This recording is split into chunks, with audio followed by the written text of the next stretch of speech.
Hi guys! For today's video, magluluto ako ng munggo and papartner ako siya ng pritong isda. Tara guys, samahan niyo akong magluto. First, pinakulaan ko na ang munggo, then finlex ko lahat ng aking gagamitin pati ang ipiprito na isda. Nga pala guys, may konti lang akong senaryo. Hindi ko na pala ginigisa yung munggo guys. Inahalo ko na lang ang bawang, sibuyas, kamatis, then pakukuluan ko siya para less mantika guys. Then sa kabila, nagprito na ako ng isda.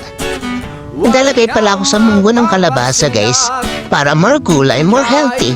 Then nagdalagay ako ng chicken cubes. Opo, chicken cubes ang nilalagay ko dahil mas malasa. Then nagdalagay ako of bati para manamis-namis. Ngayon pala guys, ngayon ako magdalagay ng dahon na ampalaya. Then, after nun magdalagay ako ng chicharon. Yan, finished product guys. Thank you sa panonood. Kain po tayo. Yum yum.